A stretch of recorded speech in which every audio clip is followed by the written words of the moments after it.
So back to where we were before, and now I have the new viewers just wondering where the hell were we before, what is this guy talking about? Well, before we were on the Korean pros, we were on the Gizado King of the Hill tournament.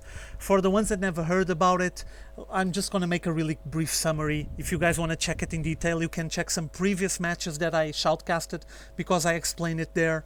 Basically, Gizado is an old BroodWar player, a Korean pro, that is now organizing a tournament that he calls King of the Hill. And the tournament is very simple. It's a daily tournament where people sign up and show up online, and you're in the tournament as long as you don't lose. The second you lose, you're out. So the objective is to have as many wins as you can in a row. So let me present the players to you guys so you guys know what I mean. Here you have the STC. He's from the Old Generations clan. He's one of the finest professional teams playing Starcraft 2 in Korea at the moment. And the STC is one of the top Terrans pretty much in the world. Okay, he's very high ranked, excellent player. And he's also the record holder for the King of the Hill. He's the guy that was actually able to pull 22 wins in a row on this tournament. So yeah, impressive stuff. And on the light blue you have JangMinChul. For the ones that don't recognize this name, well, you might recognize his name from BroodWar. Back then he was called IrOn. I don't know if any of you guys remember IrOn, but he was a BroodWar player for quite a while. He honestly wasn't very successful. He had some wins and some losses, but he ended up being a replacement on the B team from MBC Hero, and he got frustrated, so he decided to move on to Starcraft 2, and he was actually one of the first Korean pros to play Starcraft 2. So props to him.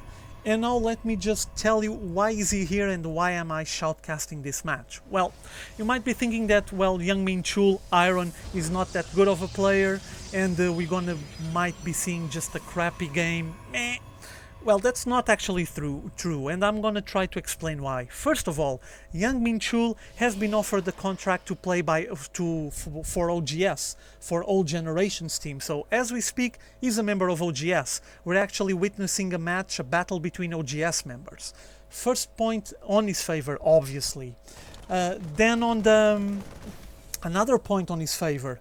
I checked his ranking, okay, in Korea and compared with the world, and at the moment he has 1,904 points, 366 wins, and 152 losses, which places him with a win ratio over 70%, and 70% is a lot, okay? Most pro players have around like 60, 61, 62, so that is the second point on his favor.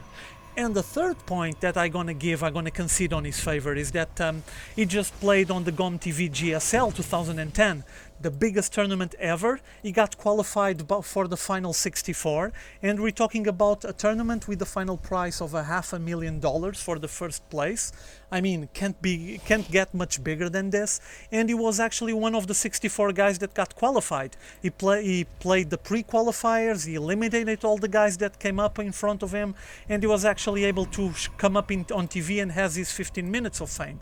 So, pretty nice guy.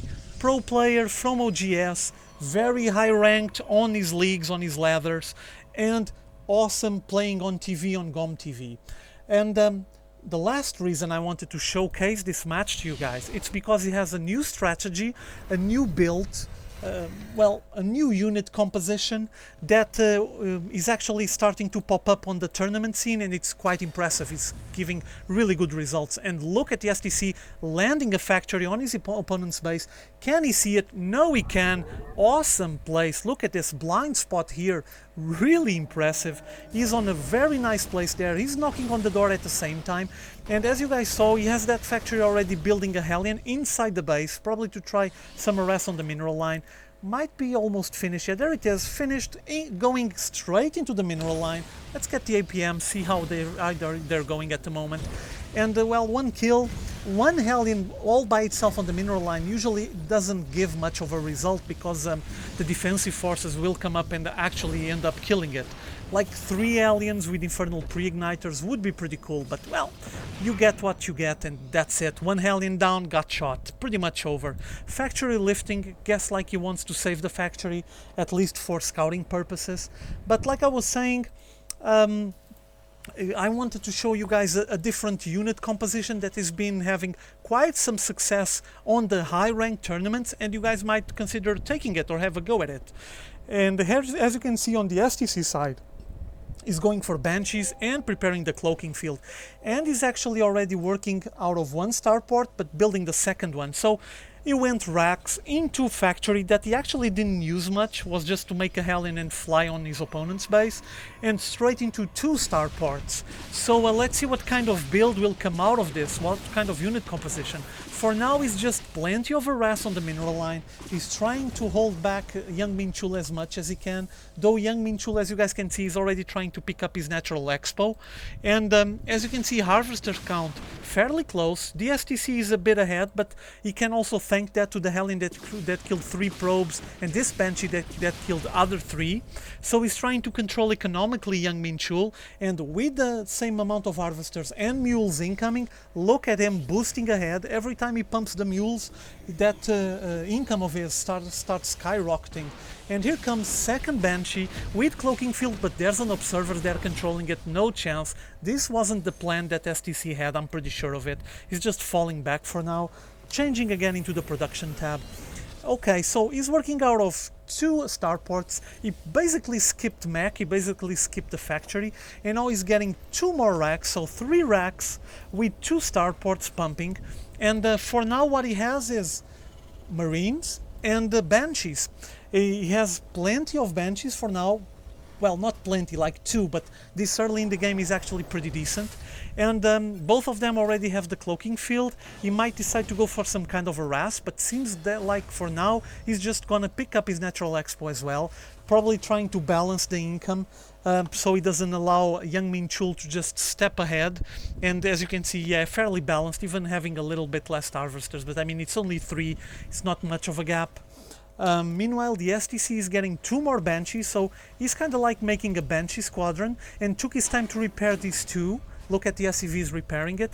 This observer has been checking everything, and now look at this. He has 2 small groups, 2 Banshees going from the south side of the base, of JangMinChul's base, while this one is flanking all the way and seems like to want to approach from the north or maybe from the east.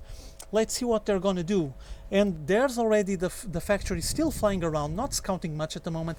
This group, both of them cloaked, shooting down the units from JangMinChul. He's porting more, he needs an observer here to detect, and meanwhile these 2 are trying to shoot down on the mineral line, but there's 2 observers, 1 on each side, trying to control these Banshees. He wants these Banshees away from his mineral lines, because this is going to hinder himself a lot for the late and mid game. But for now he's just focusing fire. Actually killed 1 of the Banshees, the other one's still surviving, but these Stalkers are trying to make short work of it. And here comes the other 2 Banshees, once again cloaked on the natural expo. Didn't have much success on this approach, but it's like this Banshee has 1 kill, this one has 3 kills. What about this one that is returning to base? 6 kills.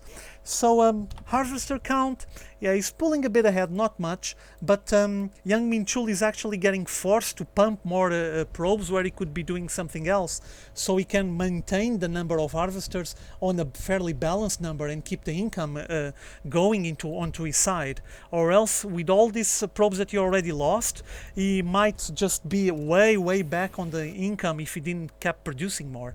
And as you can see, now we have a 4 unit squadron, 4 Banshee squadron flying from the east side of the base, followed by SCVs, and whoa, 3 more Banshees coming from the back, several SCVs and Marines, pure straight Marines. Let me look at the upgrades. No upgrades, only shield there. Let me take this out of there, and as you can see, look at this unit composition.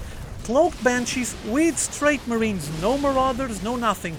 Big approach on the natural expo. There's Colossus trying to fend off, and Colossus are really good against the Marines, but the Banshees are so good, their DPS is so good against those Colossus that they don't have time to melt the Marines. And look at them just stimming. Here comes another Colossus. Look at how fast he goes down. Look at the Banshees focusing fire on the Colossus, and down. And you still have Marines, all the Banshees, and now they're so good against land units. Look at this beautiful concave, nuking everything that JangMinChul built, and JangMinChul just GG's out of the match. So yeah, I don't know what to say.